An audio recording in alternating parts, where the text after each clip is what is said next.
Passport verification ಹೋಗೋಕ್ಕೋಸ್ಕರ ಬೆಳಗ್ಗೆ ಅಷ್ಟು ಬೇಗ ಎದ್ದು ರೆಡಿಯಾಗಿ ಬಸ್ ಸ್ಟ್ಯಾಂಡ್ ಬಂದು ಬೆಂಗಳೂರಿಗೆ ಬಂದೆ. ಪಾಸ್ಪೋರ್ಟ್ ಮಾಡಿಸ್ಕೊಳಕ್ ಏನೇನ್ ಬೇಕು ಅಂದ್ರೆ 10th marks card, 12th marks card, Aadhaar card, PAN card ಅಥವಾ ವೋಟರ್ ಐಡಿ ಇರಬೇಕು. ಅಪ್ಲೈ ಮಾಡಕ್ಕೆ ನೀವು ಫೋನಲ್ಲಿ ಅಪ್ಲೈ ಮಾಡ್ತೀರಾ ಅಂದ್ರೆ 1500 ಫೀಸ್ ಆಗುತ್ತೆ.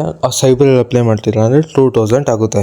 ಜೊತೆಗೆ ನಿಮ್ದು ಯಾವುದೇ ರೀತಿ ಪೊಲೀಸ್ಗೆ ಸಿಗಬಾರ್ದು. ಅಪ್ಲಿಕೇಶನ್ ಹಾಕಾದ್ಮೇಲೆ ಪಾಸ್ಪೋರ್ಟ್ ವೆರಿಫಿಕೇಶನ್ಗೆ ಪಾಸ್ಪೋರ್ಟ್ ಆಫೀಸ್ಗೆ ಬರ್ಬೇಕು ನೀವು. Aadhaar card, PAN card, 10th marks card, 12th marks card ಎಲ್ಲ ಒರಿಜಿನಲ್ ಇರಬೇಕು. ಅದೆಲ್ಲ ಕರೆಕ್ಟ್ ಆಗಿದ್ರೆ ABC 3 ಕೌಂಟರ್ ಕರೆಕ್ಟ್ ಟೈಮ್ಗೆ ಆಗುತ್ತೆ. ಜೊತೆಗೆ 2 ಸೆಟ್ ಜೆರಾಕ್ಸ್ ಕಾಪಿನೂ ಎತ್ಕೊಂಡು ಹೋಗಿರಿ. A ಕೌಂಟರ್ ಅಲ್ಲಿ ನೀವು ಜೆರಾಕ್ಸ್ ತಂದಿರೋ ಕಾಪಿನ ಇಸ್ಕೊಂಡು ವೆರಿಫೈ ಮಾಡ್ತಾರೆ. ವೆರಿಫೈ ಮಾಡಿ ಎಲ್ಲ ಕರೆಕ್ಟ್ ಆಗಿದ್ರೆ photo scan, finger print scan ಎಲ್ಲ ಮಾಡ್ತಾರೆ. A ಕೌಂಟರ್ ಆದ್ಮೇಲೆ B ಕೌಂಟರ್ ಅಲ್ಲಿ ನಿಮ್ಮ ಎಲ್ಲ ಒರಿಜಿನಲ್ ಡಾಕ್ಯುಮೆಂಟ್ಸ್ ಕೊಟ್ಟು ಅಲ್ಲಿ ವೆರಿಫೈ ಮಾಡ್ತಾರೆ. C ಕೌಂಟರ್ ಅಲ್ಲಿ ಅಷ್ಟೇ ನೀವು ಕೊಟ್ಟಿರೋ ಡಾಕ್ಯುಮೆಂಟ್ಸ್ ಇನ್ನೂ ಡೀಪ್ ಆಗಿ ವೆರಿಫೈ ಮಾಡ್ತಾರೆ. ಅದಾದ್ಮೇಲೆ ನೆಕ್ಸ್ಟ್ ಬರುತ್ತೆ ಪೊಲೀಸ್ ವೆರಿಫಿಕೇಶನ್. ನೀವು ವೆರಿಫೈ ಹೋಗಾದ್ಮೇಲೆ ನೆಕ್ಸ್ಟ್ ಡೇನೆ ಪೊಲೀಸ್ ವೆರಿಫಿಕೇಶನ್ ಗೆ ಹಾಕ್ತಾರೆ. ಪೊಲೀಸ್ ವೆರಿಫಿಕೇಶನ್ ಗೆ ಏನೇನ್ ಬೇಕು ಅಂದ್ರೆ 2 set photo, Aadhaar card, PAN card, Aadhaar card xerox, ಜೊತೆಗೆ 2 ಪೀಪಲ್ ಮನೆ ಹತ್ರ ಇರೋರು. ಇಷ್ಟು ಪ್ರೊಸೀಜರ್ ನಂದು ಆಗೈತೆ. ಇನ್ ನೆಕ್ಸ್ಟ್ ಪಾಸ್ಪೋರ್ಟ್ ಯಾವಾಗ ಬರುತ್ತೆ ಅಂತ ಗೊತ್ತಿಲ್ಲ. ಪಾಸ್ಪೋರ್ಟ್ ಬಂದಾಗ ನಿಮ್ಗೆ ಅಪ್ಡೇಟ್ ಮಾಡ್ತೀನಿ ಎಷ್ಟು ದಿವಸಕ್ಕೆ ಬರುತ್ತೆ ಅಂತ. ಹಾಗೆ ನನ್ನ ಅಕೌಂಟ್ ನ ಫಾಲೋ ಮಾಡ್ಕೊಳ್ಳೋದು ಮಾತ್ರ ಮರಿಬೇಡಿ. ಇಷ್ಟ ಹೇಳಕ್ ಇಷ್ಟಪಡ್ತೀನಿ. ಓಕೆ ಫ್ರೆಂಡ್, ಬಾಯ್.